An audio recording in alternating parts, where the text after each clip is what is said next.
धनपुर गांव उत्तर भारत के एक शांत और हरियाली से भरे इलाके में बसा था। यहाँ के लोग सीधे, सादे, मेहनती और धार्मिक प्रवृत्ति के थे। गांव के बाहर एक पुराना, विशाल पीपल का पेड़ खड़ा था, सैकड़ों साल पुराना, शायद हजारों। वो पेड़ अकेला खड़ा था, खेतों के पार, उस रास्ते पर जो अब कोई नहीं इस्तेमाल करता था।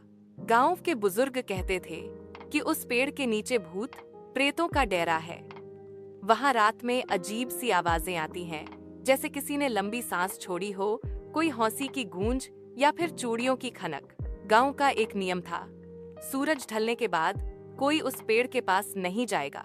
रामू गांव का सबसे जिज्ञासु और निडर लड़का था, 17 साल का, लेकिन सोच में बूढ़ों जैसा।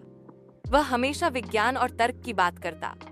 उसे भूत प्रेतों में विश्वास नहीं था। भूत वूत कुछ नहीं होते, ये सब तो लोगों की बनाई कहानियां हैं, वह अपने दोस्तों बबलू, गुड्डी और माया से कहता। एक दिन रामू ने सबके सामने ऐलान कर दिया, मैं आज रात उस पीपल के पेड़ के पास जाऊंगा, देखता हूं क्या होता है। सबने समझाया, लेकिन वह नहीं माना। रात के करीब 10 बजे रामू ने लालटेन और माँ का दिया हुआ ताबीज लेकर घर से निकला। रास्ता सुनसान था, लेकिन उसका हौसला बुलंद। जैसे ही वह पीपल के पेड़ के पास पहुंचा, हवा अचानक बहुत ठंडी हो गई। लालटेन की लौ कांपने लगी। एक पल बाद लालटेन बुझ गई। अंधेरे में कुछ दिख नहीं रहा था, लेकिन एक अजीब सी सरसराहट, फिर किसी की हौंसी, और फिर किसी ने रामू के कान में फुसफुसाया, तू क्यों आया? वापस जा। रामू घबरा गया, लेकिन उसने खुद को संभाला।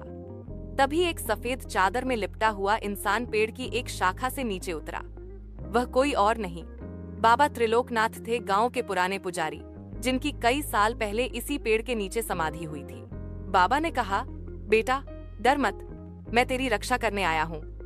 यह पीपल का पेड़ धनपुर की शक्ति का केंद्र है, लेकिन अब कुछ बुरी आत्माएं इसे नष्ट करना चाहती हैं। अगर पेड़ मरा तो गांव भी मरेगा। रामू चौंक गया। क्या मतलब? भूत सच में होते हैं? बाबा बोले, हर आत्मा बुरी नहीं होती, लेकिन कुछ आत्माएं जो पापी थीं, जिनकी मौत अधूरी थी, वो बदला लेने के लिए लौट आई हैं, और अब उनका निशाना है यह पेड़। अगली सुबह रामू ने सारी बात गांव वालों को बताई, लेकिन सब हंसने लगे। रामू को सपना आया होगा, लेकिन अगले ही दिन से गांव में अजीब घटनाएं होने लगीं। गायें बिना कारण भागने लगीं, कुएं से खून जैसे लाल पानी निकलने लगा, बच्चों को नींद में कोई गला दबाने लगा, और एक रात गांव की चौपाल में आग लग गई बिना किसी कारण के। अब सब डर गए।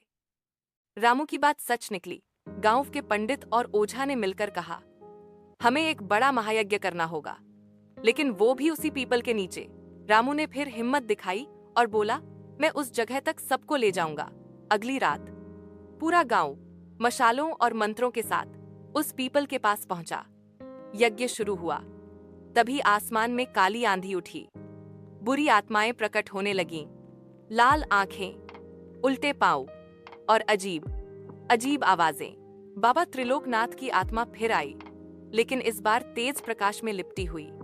वह बोले, रामू, अब तू ही हमारे गांव का रक्षक है, तेरा साहस ही इसे बचा सकता है। रामू ने ताबीज उठाया और मंत्र पढ़ते हुए पेड़ को छुआ। एक तेज प्रकाश फैला और सब बुरी आत्माएं भस्म हो गईं।